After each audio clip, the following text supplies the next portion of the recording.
In Hall's case, I watched him last night. Boston is a great fit for him. It was a good price they paid, a good bet by the Boston Bruins. He still didn't have the pop I'm looking for. I thought he might get a little bit of energy off the change of scenery going to a winning club. But I still don't see that leg power, Kyper. And you and I have talked about this a zillion times. Taylor Hall's best asset is he's a beast of a man and he can fly around the ice. I'm not convinced. Taylor Hall's confidence level has never been worse. Probably since he's ever played the game. Best player on every team he's played on. For him to be going what he went through in Buffalo, it can't be that easy of a switch to hit. There's got to be some building blocks, and I can't think of a better way for Taylor Hall to come out of this than being surrounded by a guy like Patrice Bergeron, Marchand, and Pasternak. These guys are real winners.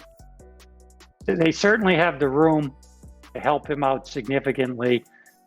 I like Taylor Hall as a player. There's some things that have gone wrong for him, the shooting percentage, obviously. But when it's all said and done, I look at that situation, and Kyper, I have to tell you, I have to ask why. Why $8 million in Buffalo? Why not do what Tyson Barrie did? I don't care if someone will pay me. Tyson Barrie signed for $375 in Edmonton, but he signed in a place that was a perfect fit for his skill set. Yeah. He's looking for a big, long-term deal. Well, guess what? So is Taylor Hall. Yeah. In a year when players are collecting 72%, you're going to be a mercenary.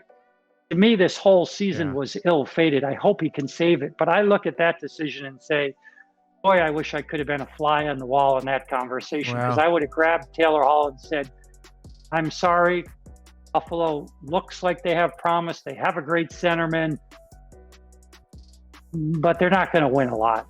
And Taylor, you need to get on a team where you're going to win. You're going to maybe get a little bit cover and rebuild your game back up. That didn't happen. I wish him well. I hope for him and the Boston Bruins he plays great. But I have to ask why. We know he was not. He didn't bet on the Buffalo Sabres. He bet on Jack Eichel.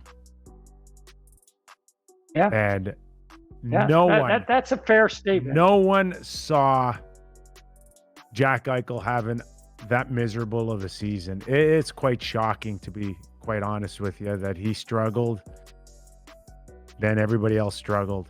Or is it everybody else struggled, then Jack struggled? The $10 million player has to come first on who struggles first. All I know is that I would have been looking at Boston, which he admittedly said he was. I would have been looking at Colorado. I would have been looking at places where I knew the team was going to win. And I'm confident enough in myself as a player that first line, second line, it doesn't matter. I'm going to excel. He would have done that in those places. It'd be a completely different story. Now, the COVID, that might have derailed him too, so we'll never know. But I just didn't like the way that one went down. I didn't like the feel of it. I didn't like the way Buffalo Sabres handled that negotiation, quite frankly. And I don't mean with Taylor Hall. I mean in trading him. Taylor Hall still should have netted a first-round pick. There were still plenty of teams. Contrary to what anybody reports, I've spoken to enough teams. Tell us, because I had the sense, Lots, that there was no first-rounder out there. No, not true. There were teams that absolutely would have. I know for a fact. I spoke to a team this morning. They needed to get it to Monday, though. Yes. They needed to get it to Monday. So what you're saying is Kevin Adams, he buckled. He buckled. There's no other way. He called his bluff. I'm not there. Boston called his bluff.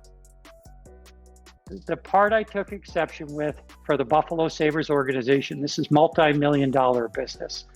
When you have a star player that you gave a no move to, Kevin Adams did, you got to have the discussion up front, Kyper. If it doesn't go well, we may trade you. I'll give you a no move. But when we get there, you need to give me 5 teams. Just have the conversation up front. I doubt that happened. Maybe it happened. If it did, Kevin Adams should say that. Now, when you do get there, at least a few weeks out, you know it's a possibility. You need to go with the player, Kyper, and say, hey, I'm thinking about trading you. You have a no move. Do you want to be traded? And if the player says, yes, I'll go to one team, say good luck in the summer, dude. It ain't happening because I can't trade you without embarrassing this organization to one team. And to me, I don't know what happened there, but I find it strange. That's 101 managing. Yeah, Kipper. you know what? Yeah, you're right. I'm sorry, Kipper. You've got to be ready to say, if you just have one. I had this happen to me. I had a player in Tampa, wanted to be traded to one team. Came in my office out of the blue. One team he wanted to go to. I listened very carefully. I asked him for his thoughts. I asked him what transpired, what changed. I made one phone call and I never heard about it again. You can imagine. These are not situations to go lightly on. Taylor Hall should have provided three teams. The Buffalo Sabres paid him a lot. Can I throw out a name? You can throw out a name, but I'm very good friends with him, and I have no problem with what happened with that player. But we're not talking about Vinny in Montreal. No, we're not. We're talking about a different player that wanted to be traded. He wanted to be traded. He told me he wanted to be traded, and he told me that he wanted to go to only one team. And I just said, I listened carefully. I gave it the time it deserved, and I just said, that's not in our best interest. Well, you made it wasn't in the best interest to have one team to trade Taylor Hall, and you saw the outcome, Kipper, and it cost the Buffalo Sabres millions of dollars.